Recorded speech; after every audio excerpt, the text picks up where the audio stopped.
Welcome. You are listening to the Vent Session on the Sister Speak Show. I am your host, Sister Speak. This is the Speak Show, where contemporary meets vision, sound, and action. A talk show for great minds that create, inspire, impact, and evolve. Sister, spiritual inspiration shared through the arts. Sister, spiritual inspiration shared through Ayana, but you better call me Sister Speak. Brothers and sisters, I want to welcome you both to listening to the Sister Speak Show. Welcome to my first time listeners. Welcome back to my faithful listening audience. I want to send a shout out to Dallas, Houston, Washington, Virginia, New York, Oregon. Who else? Once again, Cambodia, Sierra Leone, the Ivory Coast, Mozambique, Tanzania, Ethiopia, Laos, Barbados. Oh my goodness, you guys all over the world are listening, and I just thank you so much. It means a lot to me. Now, let me get all these formalities in the way so we can go ahead and get into this episode on the Vent Session. I know I had to switch it up, right? We're going to have a great time with this Vent Session. So, to my first time listeners, the Sister Speak Show Network is rated R in totality. For strong language, thoughts, and ideas, that's the first and last warning.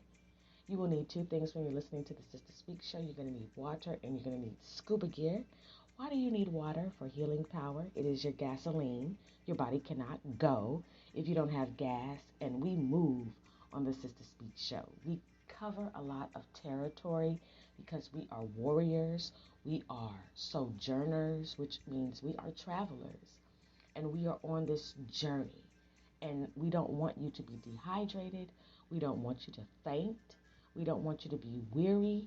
We want you to be hydrated so you can be at your full capacity. Scuba gear. Because we dive deep on the Sister Speak Show. We go to levels and depths that some are not willing to go to. We are a podcast that is dedicated to making sure that you are able to be well equipped for spiritual warfare. We believe in warriors only. We do not believe in being dominated. We are all for taking back our power from the dark one. We come against evil. And we are for the Most High God and Yah. That's a period, that's a point, and that's a blank. I am for the 12 tribes of Israel. I'm for all shades of brown people. Period. Okay? Now, this is what we're going to get into. First of all, I hope y'all doing all right. It is 7:19 a.m. Dallas, Texas. About 52 degrees. It's serious, but so is my dedication to bringing you new episodes, great flavor in your ear, and we always want you to continue to podcast and chill with the Sister Speak Show. I mean, why wouldn't you? We are one of the dopest podcasts in podcasting. No arrogance, just reality. That's just what it is. One of. I didn't say the. So that lets you know that we're coming from a place of not wanting to be famous, not trying to step on anybody else's toes. We just stay in our lane on the Sister Speak Show. The Vent Session is about getting it out and not letting it fester, not letting it resonate and take up residence in your life. Well, what are you talking about? The things in your life that are attacking you, the spiritual warfare. The Vent Session is for those who have conversations in the car. The Vent Session is for those who have conversations in the shower. The Vent Session is for those who have said, you know what, I am tired of people messing with me. They got me fucked up. I'm not going to have people continue to ruin my life or try to alter my predestination. The Vent Session is for those who have family and friends and foes. And you're now realizing that some of your family are foes, some of your friends are foes, and of course your foes are just your foes and they've been disguised. It's about surviving through narcissistic abuse. It's about surviving through emotional, physical, spiritual abuse. That's what the vent session is about. I am a healer through my words. I am able to provide spiritual inspiration and it be organic. This has been my journey from the time I was pushed through my mother's canal. This is a part of my life purpose to be able to provide a verbal panacea, be a resource. I'm not the source, but be a resource for my brothers and sisters all over the world. Period, point blank. I don't get on this microphone and be reckless. This is not about reckless entertainment. This is about raising awareness. This is about providing solutions for the pollutions in the village. This is about picking up trash and throwing it in the garbage. This is about healing from our childhood trauma. This is about not vibrating low, but vibrating high. This is about learning how to transition into who you were called to be by the Most High God and Yah, okay? That's what this is about. Nothing more, nothing less. I am a warrior. I'm powerful. I'm standing up. I take my life experiences and I share them on this microphone. What I've learned, not to be bitter, not to be miserable, but to stand in my power and to turn my pain into power and to let my enemies know that you got yourself fucked up, that you put yourself in the guillotine. I'm realizing that I am here to do some serious work on my journey. I have assignments and I have enemies that have tried to get me off of my assignment and they have failed miserably. And they're experiencing several towers now because they thought that I was going to be in the pit. But they got news that I wasn't in the pit anymore. They got news that I had been lifted out of the horrible pit. They got news that, dang, we tried to send spell work, voodoo, and all this type of black magic her way, and she's still standing. They found out that my spiritual ranking was higher than theirs, and that they were using their gifts for evil, and I'm using my gifts for righteousness. That's what that's about. And so my enemies, they're pretty they're pretty slow, and they're so slow that they have to form groups to come against me. That's how powerless they are because their master has lowercase power. And you know, and you're going to find out that your enemies, they have lowercase power and that you're more powerful than they are. You don't have all power, but you're more powerful than they are. So we just want you to be able to come forth, rise, transform, walk into the marvelous light, reconcile, heal, remove the clutter inside and out, and make your physical environment and your spiritual environment clean, light. Let it be filled with harmony, tranquility, and power. You do not have to let the enemy be your master. Okay? So that's what we're going to get into in the vent session all the time. But look, tonight's episode, tonight, why do I say tonight when it's in the morning? That's just, I'm so used to saying that. But on this episode, oh yeah, we switching it all the way up. We're going to be able to use this episode's topic and be able to relate to it in the spirit. It's all going to work out. We're going to have a good time. Get ready to laugh because tonight's episode is Sister Speak. You need to buy a time that you're actually speaking and actually say it to the listening audience. Because this episode, tonight's, this episode is serious and it's hilarious at the same time.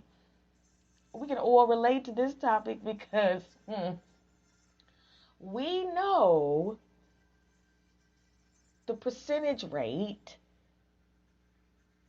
that it appears to be when it comes to this episode.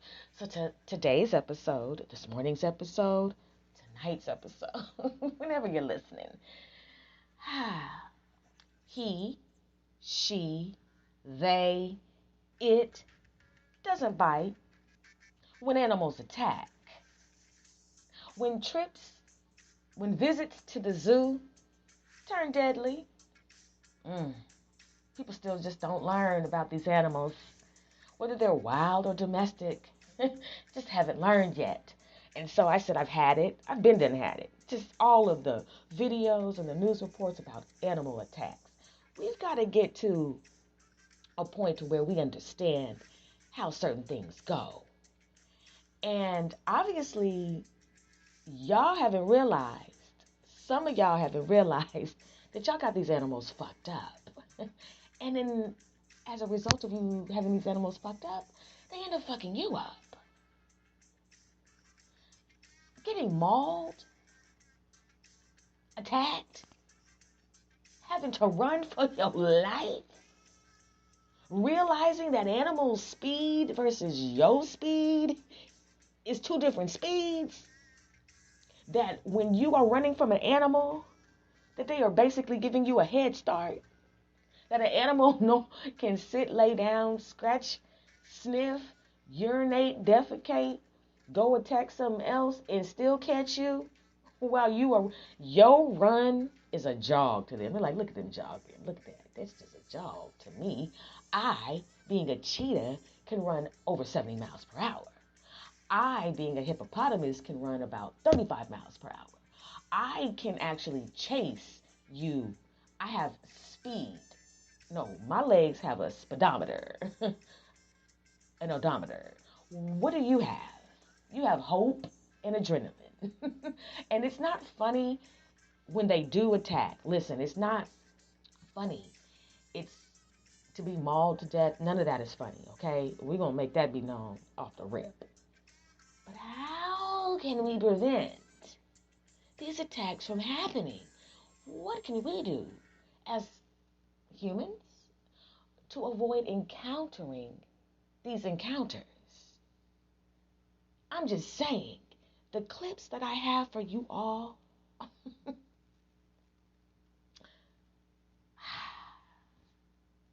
when I was doing my research, I was like, there's so many.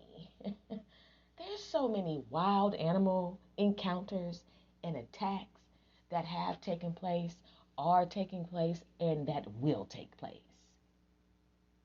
There are so many near-death experiences at the hands of being attacked by wild animals or provoking wild animals.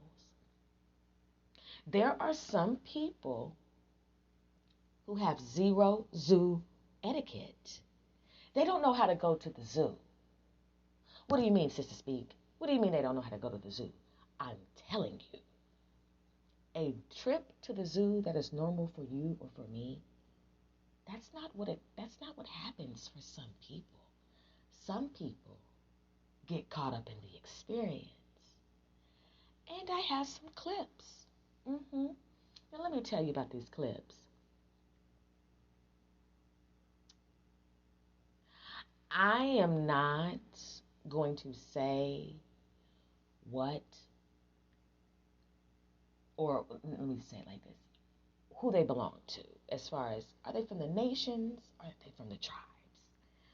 I'm just going to say, listen, and you can do your own speculations and assumptions about who these characters are when it comes to being attacked or going to the zoo. I'm just going to say this. I'm going to hold my comments to the end. Yeah, we're going to have this conversation at the end. I can't wait to play these clips because some of you have gotten some things confused about domination and how we dominate animals. Some of you forgot that in order to dominate an animal, you need to have wisdom. Wisdom. Some of you still feel the need to go on hikes with no protection, just you and your spring water and your camera and your fanny pack and your khaki shorts and your tank top, your Skechers,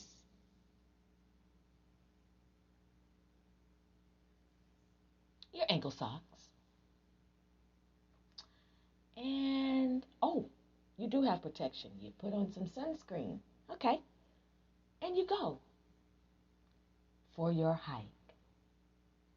And then around 7 p.m. Central Standard Time, Eastern Standard Time, Pacific Standard Time, breaking news. And you're on it in the hospital with a lot of bandages because you thought that the mountain lion was a kitty. Ma'am, sir, that's my stomach, y'all. That's not a kitty. That's not a kitty, and it showed you that it wasn't. It came around the corner, saw you, and wanted to know how you got in. Got into what? Their house. Did you ring the doorbell? Did you knock on a tree? Did you announce yourself? Did you get permission to come over? See, you gotta know that there are rules that aren't written that just come with common sense. And there's enough videos going around that should let you know that maybe you should call first before you come. That maybe you should call the mountain lions and ask them if you can come over. You just can't come over. What do you mean? I can go where I want to. If you could, they wouldn't attack you. They don't want you there. That's why you're having to make yourself bigger and walk backwards as it approaches you with a look of, let me see, what look can we say?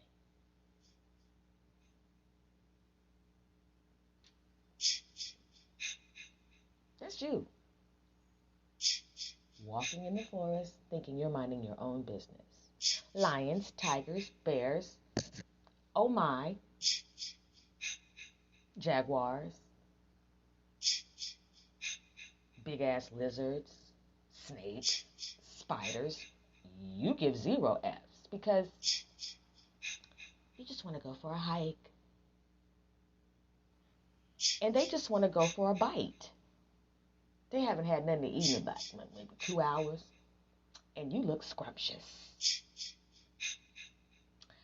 Kitty don't work with mountain lions, panthers, lions, tigers, cheetahs. Kitty doesn't work, ma'am. Sir, you telling the mountain lion that you don't want any trouble, it's a little bit too late. Should have called before you came over.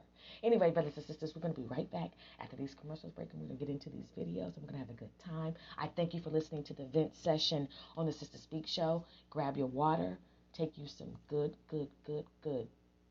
gulps. Get your scuba gear on. Grab your bear repellent. Get you some weapons, because you never know. You just never know when animals attack. You could just be out going to the garbage can, minding your own business. Next thing you know, a whole fucking pack of raccoons are on your heels. You just wanted to take the garbage out. That's all you wanted to do. You just wanted to take the garbage out so your house would be full of just foul odors. You never knew that fucking 10 raccoons could run so fast. Rabid. And here you are just trying to take the garbage out. You had no idea. You were just going to go to your car from your cabin to go into town to get some victuals, and there's a bear in your car. And he's looking at you, look at him, look at him, look at you. And the bear's like, where are we going? I heard we were going into town. I need to go get some things. There's a bear in your car. And you don't know what the fuck to do. But you feel the need to let him out. That's on you, baby. I'm just telling you, there are encounters. You've had encounters. All over this world, as you all listen to me, you all have had encounters with animals. Some of you might have even been attacked. I don't know. But what I do know is that somebody said that he, she, they, it doesn't bite. When animals attack, when visits to the zoo turn deadly. On the Vid Session on the Sister Speak Show, I'll be right back after these commercial breaks. What was that? That's my own little jingle. Okay? Be right back. The season of you being prey has come to an end. Family, friend, foe versus your freedom. What are you going to choose? The latest episode of the Vid Session on the Sister Speak Show is available on demand now. Episode 2, Stop Being Weak. We're covering haters in your life. Why are they howling at you? Car chases. Let me out the car. This doesn't taste good. Where's the original recipe? Protecting adulterers. Why are your people scandalous? Rent, utility, and food relief. Learning how to ask for help and people who don't help. The Sister Speak Show, where contemporary meets vision, sound, and action. A talk show for great minds that create, inspire, impact, and evolve. Click the link for the latest episode. Warriors, mount up and be in. Have you ever said something funny to someone and they responded with, you know what, I really needed that laugh? Well, that's what the Laugh Line is all about on the Sister Speak Show, and the latest episode is available on demand now, rated R for strong language and content. On this episode, we're covering Respect the Comedian. Was the late Paul Mooney the black sheep of comedy? And naturally funny rapper Plies. On the Laugh Line, we cover all aspects of comedy, classic and contemporary comedy audio clips, special guest comedians, comedy show reviews. You will not be disappointed, and you will definitely get the healing that your soul needs. On the Sister Speak Show, where contemporary meets vision, sound, and action, a talk show for great minds that create, inspire, impact, and evolve. Click the link for the latest episode and get ready to have a good time, because it's time to podcast and chill. There are some gender reveals that reveal more than just the gender. They can reveal the agenda of a predator. The latest episode of The Suspense Files is available on demand now. The insanity that rocks the cradle. The pregnancy predator. On The Suspense Files, we're covering the who, what, when, where, why in urban crime, including crimes of passion, deadly relationships, mysteries, urban cold cases, and more. Click the link in the bio for the latest episode on the Sister Speak Show, where contemporary meets vision, sound, and action. Rated R for strong content, thoughts, and ideas.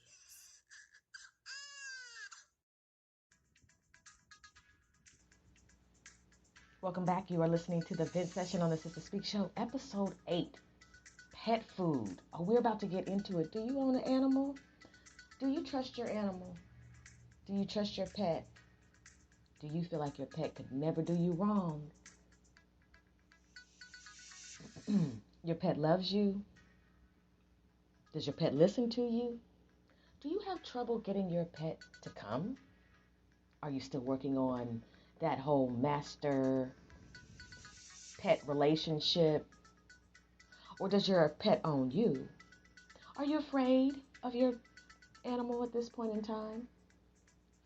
Where are you on a level of 1 to 10 when it comes to your knowledge and awareness of animals and their abilities to kill? Just asking for several friends. Anyway, brothers and sisters, this is what we're going to do. For fair use only, excuse me, Under the Fair Use Act of 1976, this is for entertainment purposes only, for educational purposes only, to raise awareness for my people in the village about when animals attack. That we probably should be a little bit careful, more careful, when we say he, she, they, it doesn't bite. And you know what? You'd be amazed at the type of animals that people actually have in their homes, whether they be exotic or not. There are some people who have a fascination with owning certain reptiles and mammals, um, pets. You'd be amazed. And we're going to talk about it because there are some things in life that we can do our best to prevent because prevention is the best medicine. And I want you, as you listen to these clips, I want you to relate these clips unto what you are experiencing in your own life. Because spiritual attacks can be just like these attacks that we're going to highlight or we're highlighting tonight. I want you to see how animalistic some people in your environment are and how being attacked is serious. And some attacks can lead to death. What we want to be able to do is to make sure that we are fully equipped in our warfare. So when the lion comes at us, okay, because the devil is compared to being like a lion, going back and forth, seeking whom he may devour. We need to really say to ourselves, who in our life is like a wild animal? Who in our life that is domesticated, somebody who we're close to or have some type of relationship with, who will turn on you when the environment changes? You're going to hear how animals, because their environment changed, attack their owners. It's serious, brothers and sisters. We're going to get into it. When animals attack, okay? When visits to the zoo turn deadly. Episode 8 is pet food. Let's get into it. For fair use, entertainment purposes only. Let's get into it. I'll see you on the other side of these clips. I thank you for being a wonderful listening audience. You are divinely protected, and so am I. I love conversing with you all. You all mean a lot to me. I appreciate you. I appreciate you. I appreciate you. Okay? We'll be right back after these clips. Friend gone wild to pretty scary critters you probably shouldn't keep as a pet. Here are 10 hungry or angry animals that decided to eat their owners.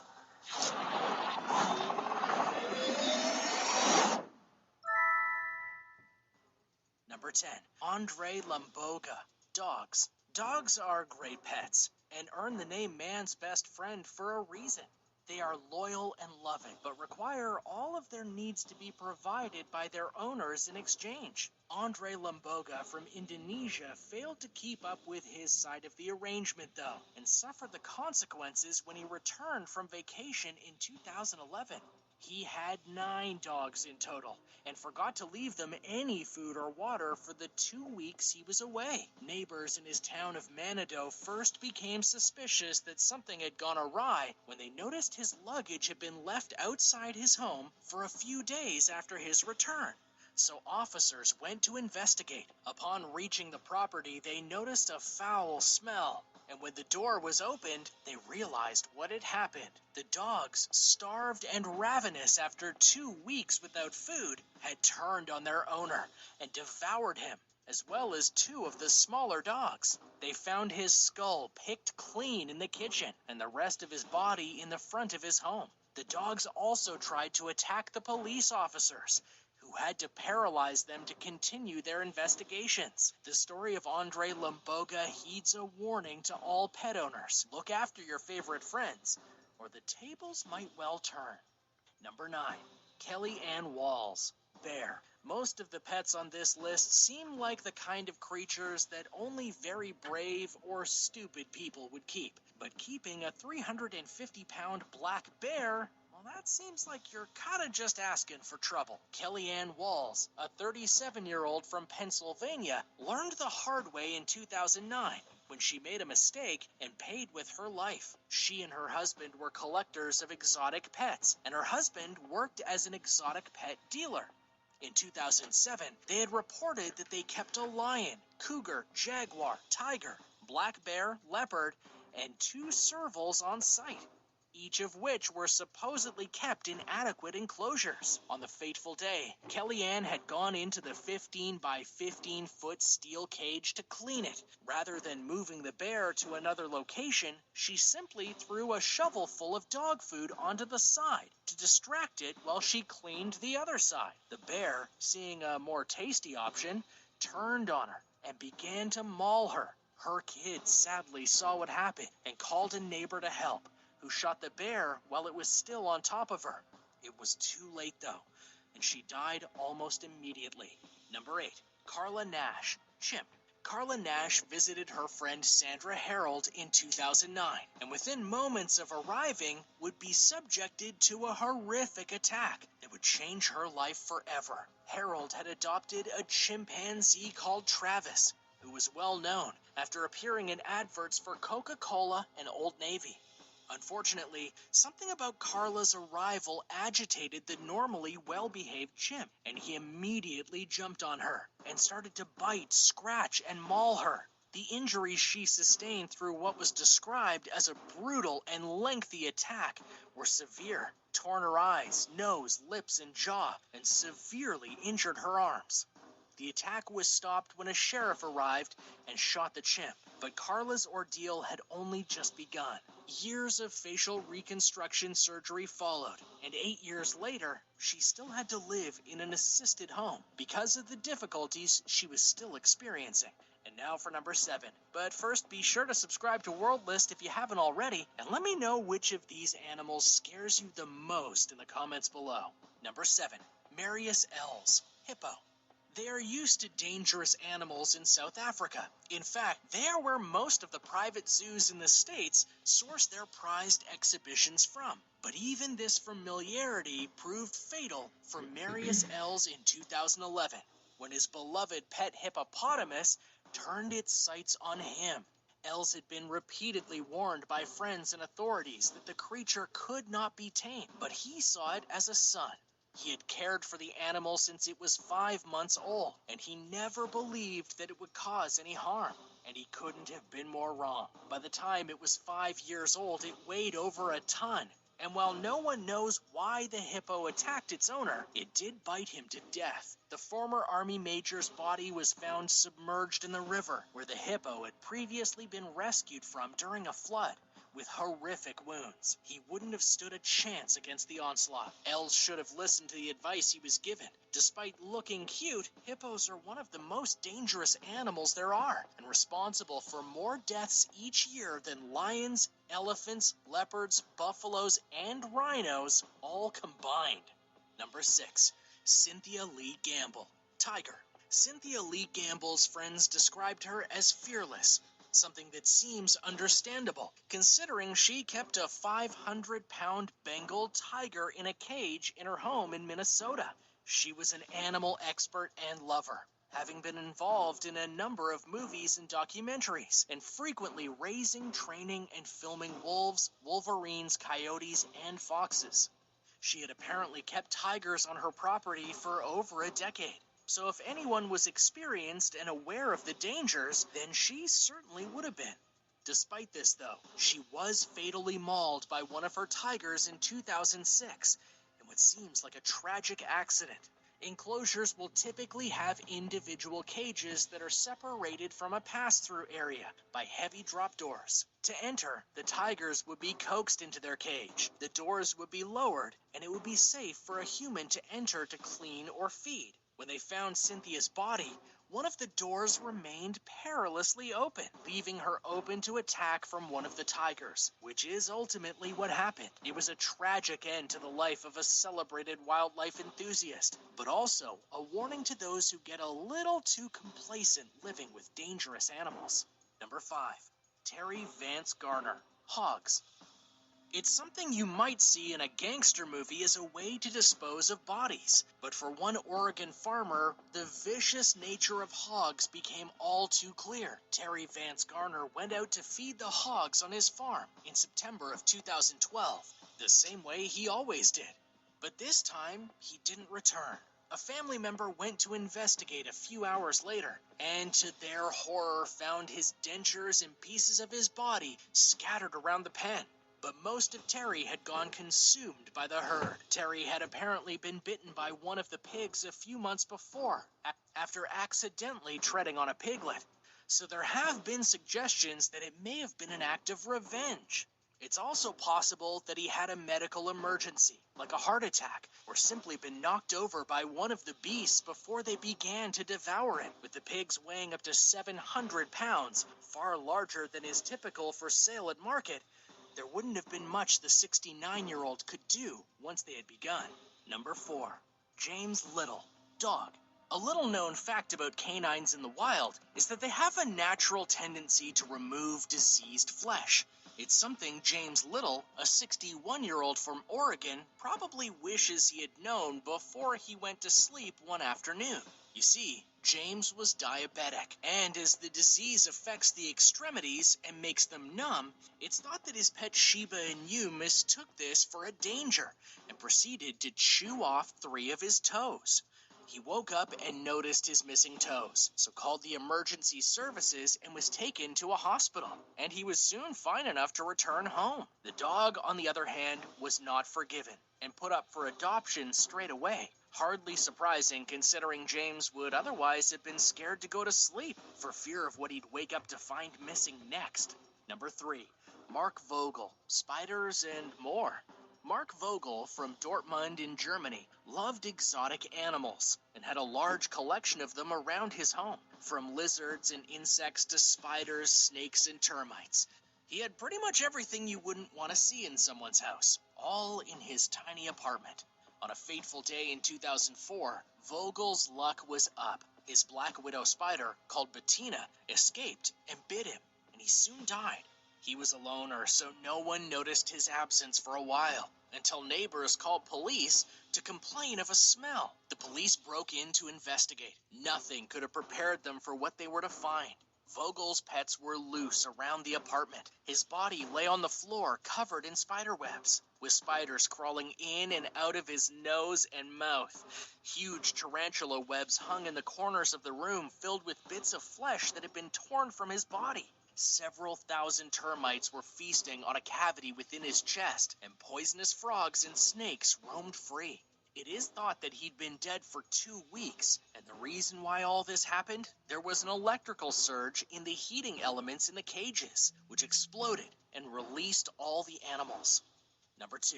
Janet Veal, cats.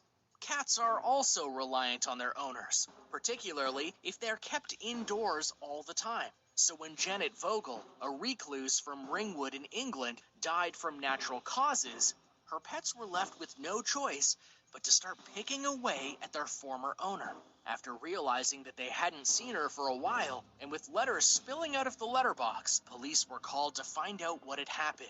They were unable to enter through the door, so were forced to enter the property by using a ladder to get in through an open first-floor window. Inside, they found what they described as a distressing scene. In the kitchen and living room were a number of dead cats and dogs, but some were still alive. Looking around further, they soon found Janet Veal, dead on the kitchen floor, with injuries that were consistent with being chewed on by her cats. Rather than being killed by her animals, the coroner believed that she had died from heart problems, and the pets had no choice but to eat her in order to stay alive. Number 1. Ronald Huff, monitor lizard. The top spot on our list goes to Ronald Huff from Delaware, who in 2002 was found dead in his apartment by police officers, surrounded by 7 Nile monitor lizards, that were feeding on his lifeless corpse. Monitor lizards are wonderful creatures, but not exactly ideal for keeping as pets. They grow to about 6 feet long and have saliva that is teeming with bacteria that can prove fatal to humans. The county coroner was unable to determine whether the 42-year-old had died from natural causes or from an attack by his pets. It's thought more likely that it was from natural causes, though, with the lizards having no choice but to start eating him in an attempt to survive. By the time the police found his body, he'd suffered a considerable amount of damage, especially to his face, but luckily all of the lizards seemed to be in pretty good health. Are you surprised by any of these? Which story? See animals they might not ever get the chance to observe in the wild. Zoos also have the purpose of conserving certain species, trying to make sure they don't die out to extinction. And in other cases, they can be a sanctuary against poaching and hunters. Needless to say, zoos have a pretty tough job keeping all those exotic, and sometimes dangerous animals happy and fed. But some people just can't leave well enough alone, and decide that just looking at the animals isn't enough for them. They have to get up close and personal. Now, sometimes it's a total accident. A kid falls into an exhibit while his mother's back is turned. A man might lose his balance taking a picture, and so on. But that's not usually the reason people end up in zoo enclosures. Sometimes people willingly jump in. Levin Merritt. As encounters with great apes go, Harambe wasn't the first incident of a child falling into a gorilla enclosure. It happened at the Doral Wildlife Park in Jersey Channel Islands in the UK, when 5-year-old Levin Merritt somehow fell into the zoo's gorilla enclosure, falling far enough that he lost consciousness when he hit the ground. The zoo staff grew concerned when the boy started visibly bleeding as well, and even more so when the child was approached by a giant silverback male named Jambo. Instead of grabbing the child and dragging him around, Jambo shocked the onlookers by instead standing his ground next to the boy, keeping the other gorillas away, stroking his back, all while Levin regained his consciousness. When Levin woke up, his crying scared Jambo off, and the zoo staff were able to retrieve him and bring him to safety. Beijing Zoo, 2009. Pandas. They're endangered, and they're absolutely adorable. That cuteness draws in many crazy panda fans for Juju, a panda at the Beijing Zoo. People come from all over to see him, and more than a few have snuck into his enclosure. What they seem to forget about, though, is that pandas are still bears with the potential to be wild and vicious. Fluffy and adorable otherwise. Juju has bitten several curious would-be bear enthusiasts who have snuck into his enclosure, but that doesn't stop people from doing it. In 2009, a man walked up to Juju, trying to get a close and personal selfie with him. Juju, apparently camera shy, took offense to that, and he showed it by taking a big bite out of the guy's leg before the keepers could drive Juju away. Please, don't take selfies with the animals. It's just common sense. Pittsburgh Zoo, 2012. For all these stories, a surprising number don't end with someone being killed, considering they're just usually feet away from dangerous and unpredictable predators. But fatalities unfortunately do still happen sometimes, as was the case for 2-year-old Maddox Durkish. Maddox's family was visiting the Pittsburgh Zoo, and when they went to the wild African dog exhibit, his mother stood him up on the protective railing for a better view. She lost her grip, and the child fell forward, hitting the net meant to catch litter and personal belongings, then bounced off of it, landing in the enclosure with the wild African dogs. The dogs were fiercely territorial and mauled the boy to death before the zookeepers could even do anything. The zoo blamed the parents. The parents sued the zoo, and everything was settled out of court for a lot of money. 1990. The Detroit Zoo is a popular destination for many who wish to admire the wildlife of the world, and apparently also for those who like going where they shouldn't be. This time, though, the story has a happy ending, and the man had a good reason for jumping in. 33-year-old Rick Swope was enjoying his day at the Detroit Zoo until he came across the chimpanzee exhibit. He noticed something thrashing in the water, and on closer inspection, saw that a young chimp had fallen into the water and apparently couldn't swim. Acting quickly, Swope climbed the fence and jumped into the water in an attempt to save the aquatically challenged young great ape. He succeeded in carrying the nearly drowned little chimpanzee to safety, and the other chimps never tried to attack him, most likely out of respect. He later received public recognition from the zoo, who lauded him as a hero. Berlin Zoo, 2009. The case of the Berlin Zoo incident in 2009 is both mysterious and sketchy, and not much is known, right down to the name of the woman involved in this incident on our list.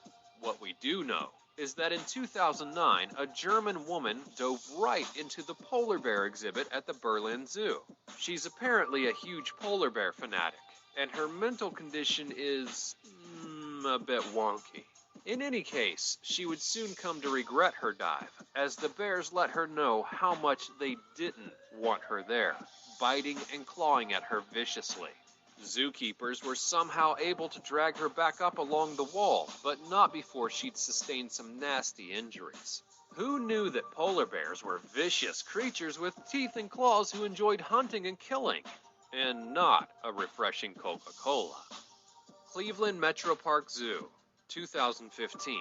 Once again, another case of a 2-year-old boy being held on top of the protective railing and falling into an enclosure with several dangerous animals. Luckily, though, this one ends on a lighter note. The boy, whose name has not been disclosed, was held over the railing to get a better look, and his mom dropped him. Shocking. The young lover of jungle cats fell nearly 10 feet into the cheetah exhibit. Luckily for all parties involved, the cheetahs remained calm and didn't even acknowledge the boy's presence, or the parents and zookeepers who retrieved him. This incident caused the zoo to defend itself aggressively by pursuing legal action against the parents in the form of a child endangerment charge. Looks like they won't be renewing their membership next year. Santiago Metropolitan Zoo. Suicide is never the answer. No matter what you might think, someone's going to be devastated by it. Your community will be impacted.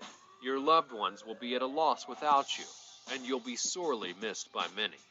It hurts everyone around you. In this case, a suicide attempt ended poorly when 2 beautiful endangered lions were forced to be put down.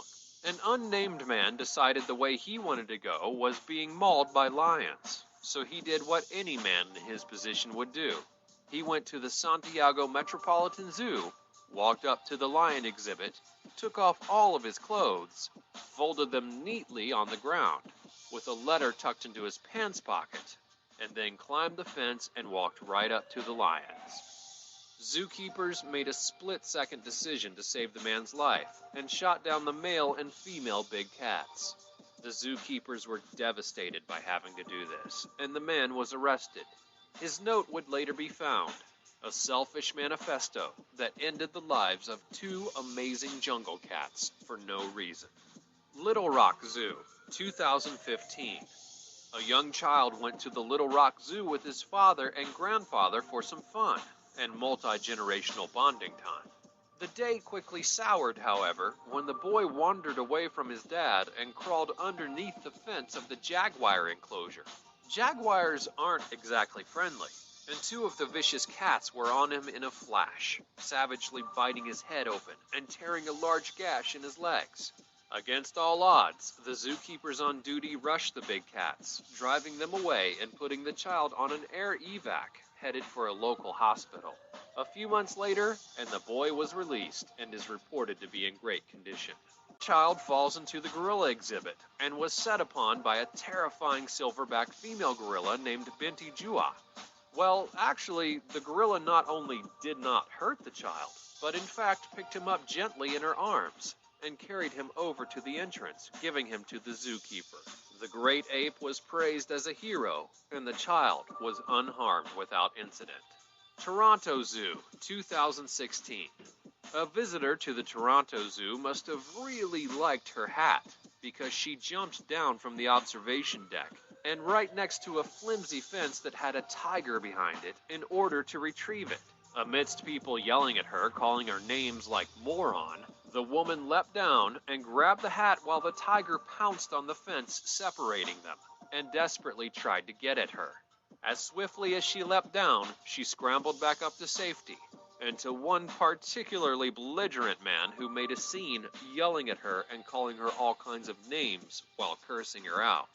And of course, we simply would do no justice to this list if we didn't take a moment of silence for Harambe, the great gorilla who suffered death at the hands of his zookeeper at the Cincinnati Zoo, when a young boy fell into his enclosure and sparked not only a great debate about animals in captivity, but also released a fury of memes into the internet world. Rest in peace, dear Harambe. You are well missed. Have you ever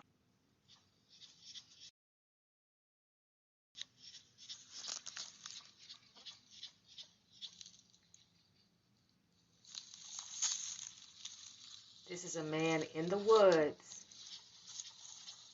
and there is a big black bear right where he is. And so he's getting ready to kick this bear.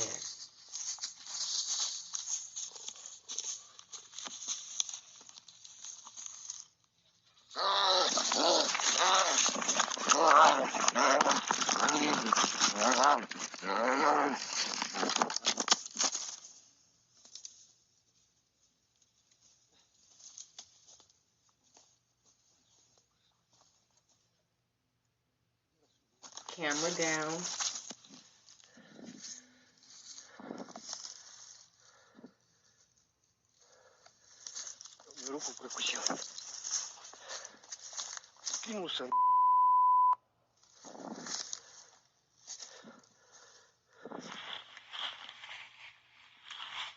He kicked the bear.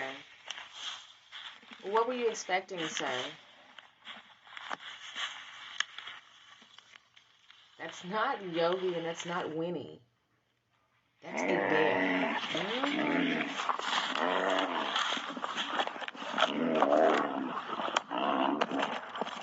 Emerged from the forest and started running down the highway. Policeman is conducting a routine traffic stop for a non-working headlight. Okay, I'm going to stop it right there, brothers and sisters, because I did not fully record that next set of clips because I didn't want to overwhelm, you all with clip after clip after clip. So what we're going to do is we're going to take a commercial break and we're going to get into this because, damn it. I mean, damn it. You heard it. You heard each clip, y'all. You heard them. And I know you were like, what? What? Where? Who? Not me. There ain't no way. You heard each one of those clips. We're going to get into it. We'll be right back after these commercial breaks. I thank you all for being a wonderful listening audience. The latest episode of The Laugh Line on the Sister Speak Show is available on demand now. On this episode, can you take the heat? The origin of the comedy roast. Do some jokes go too far? Plus, naturally funny Desi Banks, and on tour again, must-see comedians. On The Laugh Line, we are covering all aspects of comedy for all shades of brown people. You will not be disappointed.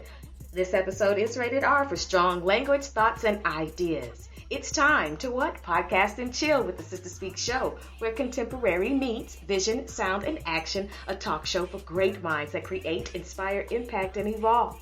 Click the link in the bio for this episode. It's time to get lit, laugh, learn, and live. Murder, mystery, intrigue, suspense, all of the elements that make up the Suspense Files on the Sister Speak Show. And the latest episode is available on demand now. On this episode, Expelled, No One Will Tell, Murder in the Student Body. On the Suspense Files, we are covering the who, what, when, where, why in urban crime, from deadly relationships to urban cold cases and more. For all shades of brown people, this episode is rated R for strong language, thoughts, and ideas. It's time to click the link and podcast and chill with the Sister Speak Show. where contemporary meets vision, sound, and action. A talk show for great minds that create, inspire, impact, and evolve. If no one tells, someone may get away with murder. Are you going to let that happen? We'll see. When it comes to being a rap lyricist, what sets you apart is your ability to be able to freestyle on demand. If you can't freestyle, you can't rap. The latest episode of the Tour on the Sister Speak show is available on demand now. In this episode, beatdowns versus bars, when freestyle battles turn violent.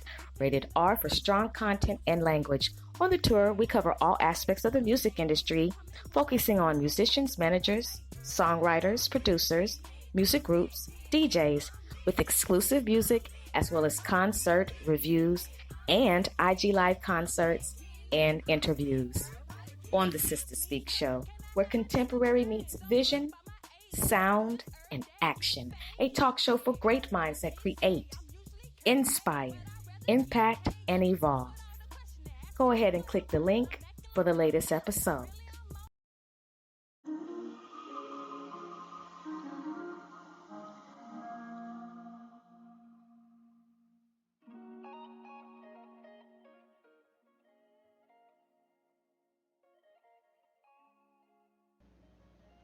Welcome back. You are listening to the Vent Session, episode 8, Pet Food. Now you see why I called it pet food. When they say he, she, they, it doesn't bite, when animals attack, when visits to the zoo turn deadly. Let's just get into it, brothers and sisters. Okay, number one, you leave on vacation and you have a whole bunch of dogs in your house, and somehow you forget to leave food for your animals. And the fact that you're even gone that long is negligent. What did you think they were going to do, sir? This is no shade. I know the family was devastated, and it was a tragic scene for everybody who had to come and witness it. Police, everybody just involved. Foul odor, just having to see the luggage outside the door. They knew something was wrong the moment he turned the key. They were like, get him. No, they had a meeting, sir. Your dogs had a meeting. And they said, did he leave us? Did he sit here and literally not leave us any food? Y'all go check the other rooms real quick and see maybe he just playing with us and he got a whole room full of treats for us and everything, and water and stuff set up. Just go check. Y'all, Chihuahua, go check. Terrier, go check. Labrador, go check. Y'all go check.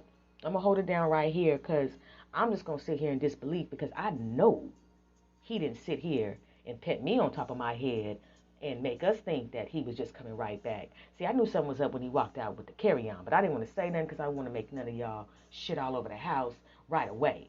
But you see, we didn't shit it all over the house. We didn't shit it. We have pissed all over the house. We done scratched, we done tore shit up, and I got so hungry that I had a casualty of war. 2 of the homies had to go. Straight cannibalism in the apartment because you decided to walk away from your responsibility from your pet store. Because, sir, why do you have so many damn dogs in the first place? Let me explain something to y'all. There is no need to have 15 dogs. What's going on? We're gonna have to get some interventions going. Why do you have so many pets? First of all, the odor, the responsibility, all of that's draining. That drains all of your energy. Your dogs are counting on you. You brought them to the house. You said, here, doggy, come with me to the house. I've always wanted to be a fake veterinarian. I've always felt like I had some type of Dr. Doolittle energy going on with me. So I'm a Dr. Doolittle it. I'm going to have all these animals in here, and I'm going to fake the funk, and I'm going to eventually drop the ball, and I'm just going to walk away. A deadbeat pet owner. You abandon your pets. You turn the key after your vacation, after living your best life, okay, after eating every day, okay, urinating every day, defecating every day, well, hopefully if you're regular, and being able to deposit it in a toilet, and discard it without having to live with the odor and the smell, with the odor and the sight of it, and you ate You did everything. You got out, you walked, exercised, you did everything that you needed to do to get your body going, but you said, fuck the animals, fuck my pets. Those are not my pets. You kind of remind me, sir, of the time when I was in Cali and I was going to the store. I was in line, and I've told this story before, but it will always stick in my mind because it was the weirdest shit ever. There was this black man. He had pulled up. He was in a old school truck, and he had a dog. It was like a Rottweiler. And so the Rottweiler was in the car. You know, when you get out the car and you leave the windows down just a little bit for the pet to get some air, you're supposed to. And the pet is always looking to see when you're going to come back because you left them in the car. When are you coming back? A dog will stare at that door until you walk your ass back to the car. Where the fuck are you? When are you coming back? You've got about 2 seconds or I'm going to start barking the fuck out of my life. I'm going to bark. I'm going to howl. I'm going to cry. I'm going to run back and forth in the car until you bring your ass out. Because these 2 minutes that you left me alone, I can't deal with it. I just can't. Bring your ass back. Where the fuck are you? Come, back. I heard they snatching kids and they snatching pets. Little pets. Bring your ass back. So finally, anyway, you bring your ass back. Did you think the dogs were going to just jump on you and be happy to see your punk ass? No, they had a meeting while you were gone, and they said, we're going to fuck his life up the moment we hear the car pull up. Because you know dogs can hear the shit out of something. The dogs can hear shit. Their ears go this way, that way. They can hear some stuff. They turn their head to the left, to the right, because sound is real for them. That's why they're always howling at sirens and shit. I'm telling you, dogs are up on it. They heard your ass get off the freeway. The dogs heard your ass get off the freeway, okay? They heard you turning and everything. And you came in with no food, my nigga? I mean, just say you ain't my nigga, but dude, you came in with no food? You had nothing. You just turned the key and thought it was just going to be Dog Whisper Academy. You thought Cesar Millan was going to be in there when you walked in there? I'm asking. Did you think Caesar was in there? Who did you think was going to be in there with your dogs? The devil was in there with your dogs. Cujo, Pet Cemetery. Except it's really human cemetery. When you walk in there, you go in there and attack. They tow your ass up. Mauled to death. Because of your negligence. Overwhelmed.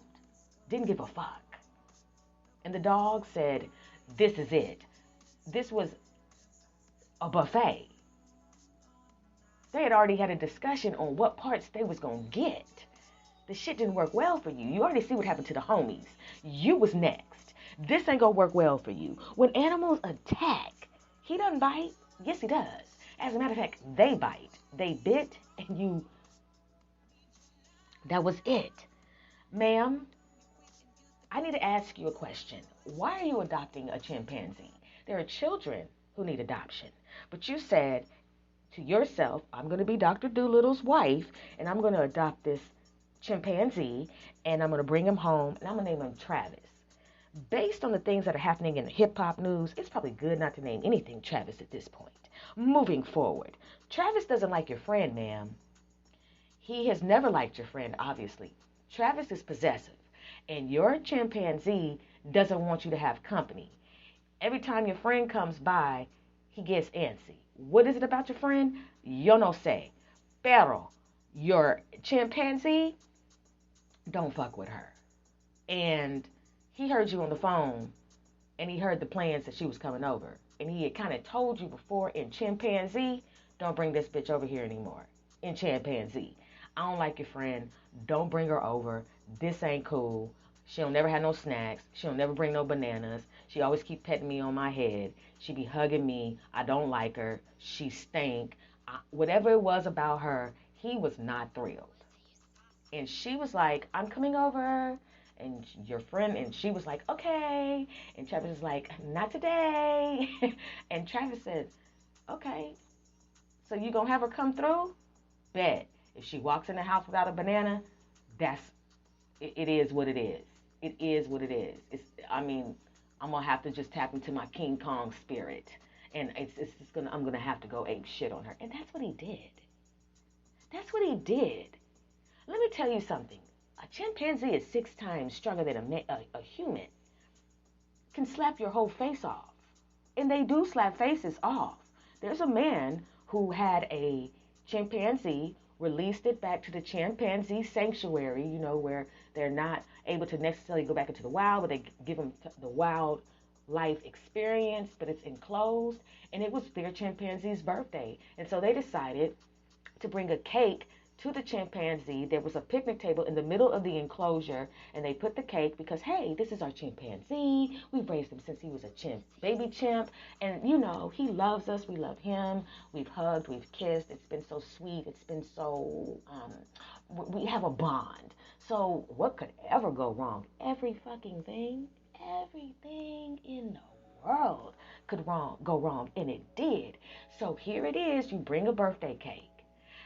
Chimpanzees don't eat birthday cake. Chimpanzees do not eat birthday cake. Stop trying to make them be human when they are animals. Give them what they eat and they will respect you. But when you start trying to bring them into a level that they're not, you cut off their digestive system and you give them things that could give them a chemical imbalance because they were never made to eat fucking birthday cake, ma'am, sir, ma'am. We're going to bring them 12 cupcakes. We're going to bring them some spaghetti. We're going to have a whole fucking party. Yeah, we're going to bring some candy bars. Yeah, we're going to give this animal human food. And then you want to know why they turn on your ass. So here it is. You bring a birthday cake. The problem is, ma'am, sir, you didn't ask the other chimpanzees when their birthday was. You cannot bring one cake to a chimpanzee enclosure when there are 20 chimpanzees who also have birthdays. They want some cake too. Do you have 19 more cakes? Because if you don't, and if you don't have 20 cupcakes, then there's going to be a problem because we don't really fuck with Travis anyway because Travis is kind of bougie because Travis is always talking about, not Travis, but this chimpanzee is always talking about how he had a good life and everything. Well, the people who had us, they didn't give us what this chimpanzee had. So we really don't like your chimpanzee. So your chimpanzee, there better be enough cake for all of us. Because if not, it's about to be trouble. And they didn't have enough. They had one cake for their chimp. And all the chimps came out. And it was a fight. Well, I can't really call it a fight. It was a beat down. And the man got his face slapped off. Slapped off. Go Google it. Man face slapped off by chimpanzee. And you can see what's left on his face and what's not. You cannot bring one cake to a chimpanzee enclosure and think the other 19 chimps ain't gonna feel a certain type of way about that. I'm just saying they want cake too. I want some cake. Bring me the cake. Real shit. There's not enough slices. This is a round cake. You can only get 8 slices out of a round cake. This isn't a sheet. This is a round cake. Oh, yeah. Come here, sir. We want to talk to you about some things. And that's just how it just went all the way left. Because if it would have gone right, they would have never even gone to bring the cake. Wouldn't even never had a chimp in the first place. Moving forward, brothers and sisters, I'm serious about this. So, okay, we got the faces getting slapped off. We got the chimpanzees that do not want you to have company. Ma'am, the 15 by 15 for the bear, they're meant to roam, ma'am, but you've got this bear, and you thought that you could shovel some dog food at the bear while you clean the cage. Oh, we're just going to take a little shovel. We're going to dip it into this little dog food bin. We're going to get some dog food on the shovel. We're just going to throw it in the corner, and the bear's just going to eat these little kibbles and bits, these little pebbles, and I'm going to be able to clean this whole cage, get all this scat out, and make it nice and pretty for the bear because this is our family. This bear is a part of our family. And family doesn't attack. Family doesn't hurt. All you got to do is just feed family and distract family, and you can go about doing what you need to do in order to clean up. Family said, F that. I don't know who you think you are throwing this dog food at me in the first place. Disrespect. And then a shovel? How big is the shovel, ma'am? How much dog food did you give the bear? And then the bear said, F what you're going through. I'm hella hungry. I'm hella hungry. Dog food ain't gonna get it. I'm a B-E-A-R. I'm a B-E-A-R. Give me some food. Give me some meat. Or else give me you. The kids were screaming, and they went and got the neighbor for help. Let me explain something to you. Don't come get me if you are being attacked by your bear that you said is your family that will never bite you. It does bite, ma'am. It mauls, and they couldn't save you. Don't come get me. That is a clutch. You better learn about me in the clutches. Don't ever knock on. I love you, children. I understand the panic and the fear, but I'm going to help you by calling 911. 911 on mi teléfono. Pero I'm not coming. I'm not coming. I'm not even going to walk a foot out of my house in this midst of chaos and calamity because I told your mother that this shit was getting out of hand with this whole Dr. Dolittle fantasy. I told your mother that the 15 by 15 ain't gonna hold that bear. I told your mama you can't keep throwing dog food at the bear and think the bear ain't gonna feel some type of way. Last time you did it, you hit the bear in the eye, and the bear looked at you and said, you ain't got no more chances. And then you did it again. You cannot clean an animal's cage with the animal in it. The animal has to go in a separate area, blocked off from where you are, so you can successfully live to see another day. Excuse me, it's just real. You have to be careful when you are cleaning any animal's cage. Any animal's cage. You think he's asleep. He's not asleep. He's had it because he wants to get back out in the forest. He wants to get in the woods. This mountain lion, tiger, bear that you have on your property really doesn't fuck with you. It's pacing back and forth because this ain't that. This ain't what it's supposed to be. You kidnapped him for your own selfish reasons, Mrs. Doolittle. It doesn't make any wisdom to me. Moving forward, I mean, seriously, I've always wanted to have a bear. What's wrong with a teddy bear? A stuffed bear? Ma'am, that's not a teddy bear. That's not a fucking teddy bear. That's a bear. A growl bear. A stand-up grizzly bear. Can climb up a tree, big claws. None of this is resonating with you. Okay. Sir, I don't know what's going on. But where I come from, we don't fuck with spiders. We don't fuck with snakes. We don't fuck with reptilians. None of that. Reptiles. None of that. We stay away from it. We believed it when we saw it and we said, nah, we don't deal with those things, okay? Ask Raid. Ask any concoction that anybody has had to make in order to combat pestilence or an individual encounter with a bug or anything else. It's me or him, and I'm going to win this battle. Moving forward, the spider got out. The Black Widow got out. Why do you have a pet Black Widow in the first fucking place? Why do you people have pet spiders? Let's talk about it. If you go online, hopefully you'll be able to come across some non-profit organizations that are providing therapy. Why do you have a pet spider? A pet spider. 8 legs, an arachnid. Arachnophobia is what I have. Why do you have a pet spider? You went to the pet shop and said, I want that tarantula right there. And you let it crawl on you. And you want to know why you have no girlfriends. You want to know why you can't get a date. You want to know why you have to go online to date. It's because nobody is coming the fuck over. There was a PSA about your ass. There was a public service announcement that the guy in apartment 5A is with the shit. Not only is he with the shit, he's with the bug shit, the reptile shit. He's with No, you can't walk in there. It's a trap. It's a jungle. No, no. He likes to play with you and say, oh, he doesn't bite. He likes to pull out the tarantula and try to make the tarantula crawl. And we don't do that shit. Excuse me. There were spider webs all in the house, and your black widow got out, bit you, killed you. Maggots were crawling through you. There was an explosion in the house. Heated up every enclosure and cage that the animals were in, and they all got loose, feasting off of you.